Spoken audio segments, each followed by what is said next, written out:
번째로 내 집이 지금 다가구인지 다세대인지, 두 번째로 선순위인지 후순위인지에 따라서 대응 방법이 많이 달라질 수 있습니다. 다세대는 등기부 등본상 집합 건물로 호수별로 임대인이 다르기 때문에 각 호수별로 등기가 나오게 되고, 다가구는 등기부 등본상 건물로 호수별로 임대인이 같기 때문에 등기부 등본의 모든 세대가 표기됩니다. 다음으로 선순위 임차인은 등기부 등본 을구상 본인 대항력보다 앞선 권리가 없는 경우를 말하며, 경매로 인해 집주인이 바뀌어도 계약 기간 동안 거주할 수 있고 계약 종료 시 보증금을 돌려받을 수 있습니다. 후순위는 등기부 등본 을구상 본인보다 앞선 권리가 있는 경우로 집주인이 변경될 시 집을 비워줘야 하고, 경매 진행 시 보증금을 회수할 수 없는 가능성이 높은 임차인을 말합니다. 저 같은 경우는 다가구 후순위로 경매 낙찰 시 보증금을 지금 전액 회수할 수 없는 상태에 있습니다. 저는 2022년 11월 구로 디지털 단지 쪽 부동산에서 공인중개사와 다가구 건물을 계약했고, 이후 해당 호수에 입주해서 1년 8개월가량 거주하다 임의 경매가 개시된 걸 알게 된 케이스입니다.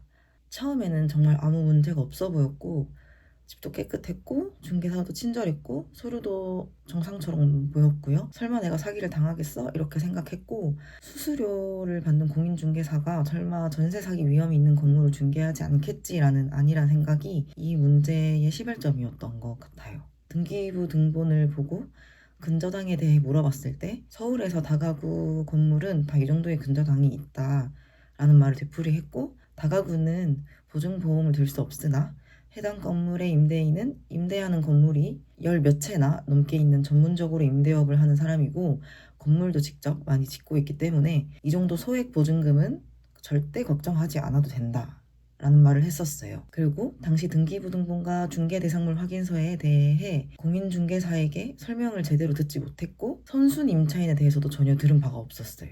원룸에서 이사가 코앞으로 다가왔기 때문에 서둘러 이사를 하기 위해 공인중개사 말을 믿고 덜컥 계약을 했었던 거죠.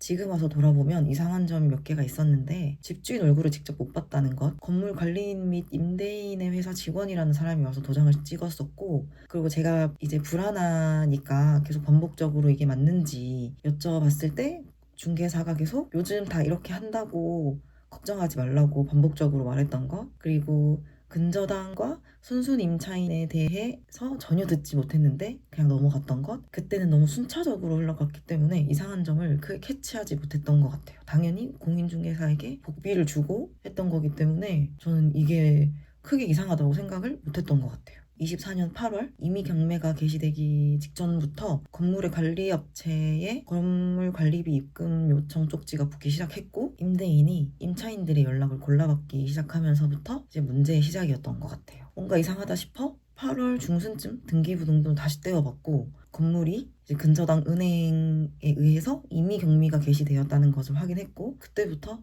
아, 이게 전세 사기구나 라는 거를 인지했어요. 아예 점수를 타기 시작했고, 경매 개시 직전 본인 명의의 다른 건물 지하 1층에 있는 원룸으로 위장 전입을 하는 등 정상적이지 않은 행태를 보였고, 며칠 후 호실마다 배당을 요구하라는 쪽지가 붙었습니다. 그때부터 진짜 전세 사기의 시작이었어요. 전세 사기를 당하면 지체할 시간이 별로 없어요. 저는 법원, 남부법률구조사무소, 경찰서, 전세 사기 피해자 상담센터를 쫓아다니면서 제가 지금 당장 할 수 있는 일이 어떤 것들이 있는지 찾기 시작했어요. 그때까지만 해도 저는 민사소송, 형사고소 등을 통해서 시간이 걸리겠지만 보증금은 다 돌려받을 수 있을 거라고 생각했던 것 같아요. 센터들을 돌아다니게 되면서 했던 이야기들을 매번 처음부터 설명해야 했어요. 임대인의 수법이 전형적인 전세 사기 수법이다라는 말과 전세 사기 당한 피해자라는 말을 들었을 때 정말 마음이 이상했어요. 내가 피해자인데 왜 내가 죄인이 된 것 같지? 라는 생각이 들기도 했었거든요. 사기당한 돈도 돈이지만 스스로 자책을 정말 많이 했던 것 같아요. 계약 당시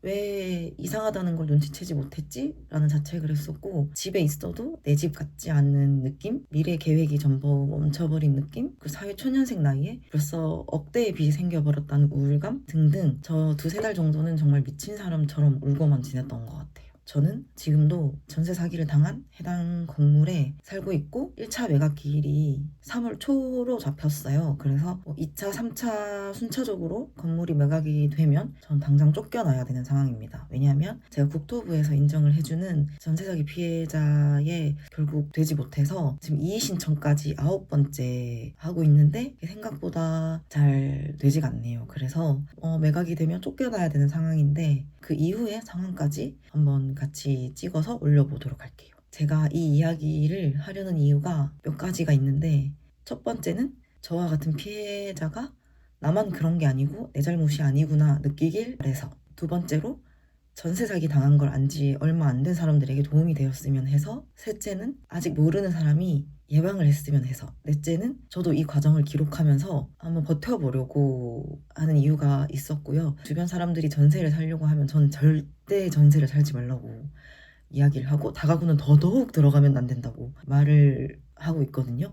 처음 전세 사기 당한 걸 인지한 지 얼마 안 됐을 때부터 뭐부터 해야 될지 몰라가지고 너무 당황스럽고 힘들었는데, 저와 같은 다가구 후순위 피해자들에게 조금이라도 도움이 됐으면 해서 제가 이때까지 해왔던 타임라인 순서대로 다음 편부터는 정리해서 말씀드려보도록 하겠습니다. 감사합니다.